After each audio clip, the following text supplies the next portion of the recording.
Thought Vibration by William Walker Atkinson. Chapter 5. The Secret of the Will. While psychologists may differ in their theories regarding the nature of the will, none deny its existence nor question its power.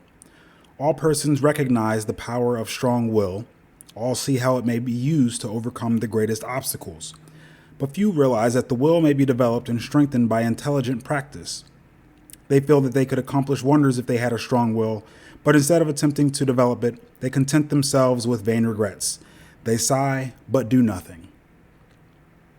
Those who have investigated the subject closely know that willpower, with all its latent possibilities and mighty powers, may be developed, disciplined, controlled, and directed, just as may be any other of nature's forces.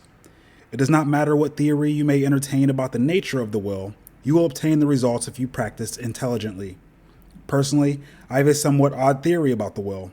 I believe that every man has, potentially, a strong will, and that all he has to do is train his mind to make use of it. I think that in the higher regions of the mind, every man has a great store of willpower awaiting its use.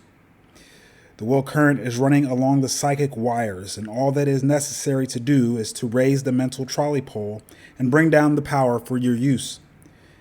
And the supply is unlimited, for your little storage battery is connected with the great powerhouse of universal willpower, and the power is inexhaustible. Your will does not need training, but your mind does. The mind is the instrument, and the supply of willpower is proportionate to the finesse of the instrument through which it manifests. But you needn't accept this theory if you don't like it. This lesson will fit your theory as well as mine. He who has developed his mind so that it will allow the willpower to manifest through it has opened up wonderful possibilities for himself. Not only has he found a great power at his command, but he is able to bring into play and use faculties, talents, and abilities of whose existence he has not dreamed. This secret of the will is the magic key which opens all doors. The late Donald G. Mitchell once wrote, quote, "Resolve is what makes a man manifest, not puny resolve, but crude determination, not errant purpose, but that strong and indefatigable will, which treads down difficulties and danger, as a boy treads down the heaving frostlands of winter, which kindles his eye and brain with a proud pulse beat toward the unattainable. Will makes men giants." End quote. Many of us feel that if we would but exert our will, we might accomplish wonders. But somehow, we do not seem to want to take the trouble. At any rate, we do not get to the actual willing point. We put it off from time to time and talk vaguely of someday, but that someday never comes. We instinctively feel the power of the will, but we haven't enough energy to exercise it, and so drift along with the tide, unless perhaps some friendly difficulty arises, some helpful obstacle appears in our path, or some kindly pain stirs us into action, in either of which cases, we are compelled to assert our will and thus begin to accomplish something.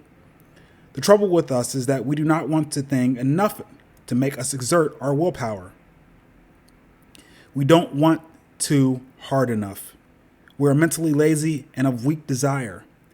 If you do not like the word desire, substitute for it the word, quote, aspiration, end quote. Some people call the lower impulses desires and the higher aspirations. It's all a matter of words. Take your choice. That is the trouble.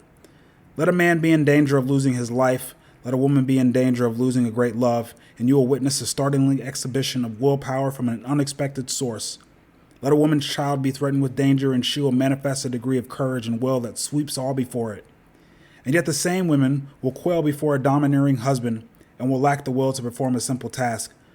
A boy will do all sorts of work, but if he considers it play, and yet he can scarcely force himself to cut a little firewood. Strong will follows strong desire. If you really want to do a thing very much, you can usually develop the willpower to accomplish it. The trouble is that you have not really wanted to do these things, and yet you blame your will. You say that you do want to do it, but if you stop to think, you will see that you really want to do something else more than the thing in question. You are not willing to pay the price of attainment. Stop a moment and analyze this statement and apply it in your own case. You are mentally lazy. That's the trouble. Don't talk to me about not having enough will. You have a great storehouse of will awaiting your use, but you are too lazy to use it. Now, if you are really earnest in this matter, get to work and first find out what you really want to do. Then start to work and do it. Never mind about the willpower. You'll find a full supply of that whenever you need it.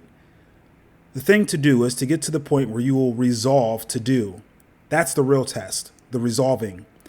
Think of these things a little and make up your mind whether or not you really want to be a willer sufficiently hard to get to work. Many excellent essays and books have been written on this subject, all of which agree regarding the greatness of willpower, the most enthusiastic terms being used, but few have anything to say about how this power may be acquired by those who have it not, or who possess it in but a limited degree. Some have given exercises designed to, quote, strengthen, end quote, the will, which exercises really strengthen the mind so that it is able to draw upon its store of power.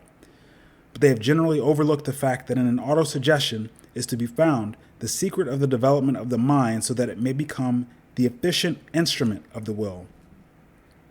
Autosuggestion. I am using my willpower. Say these words several times earnestly and positively immediately after finishing this article. Then repeat them frequently during the day, at least once an hour, and particularly when you meet something that calls for the exercise of willpower. Also repeat them several times after you retire and settle yourself for sleep. Now, there is nothing in the words unless you back them up with a thought. In fact, the thought is, quote, the whole thing, end quote, and the words only pegs upon which to hang the thought. So think of what you are saying and mean what you say. You must use faith at the start and use the words with a confident expectation of the result. Hold the steady thought that you are drawing on your storehouse of willpower, and before long you will find that thought is taking form in action and that your willpower is manifesting itself. You will feel an influx of strength with each repetition of the words. You will find yourself overcoming difficulties and bad habits and will be surprised at how things are being smoothed out for you. Exercise. Perform at least one disagreeable task each day during the month. If there is any especially disagreeable task with which you like to shirk, that is the one for you to perform.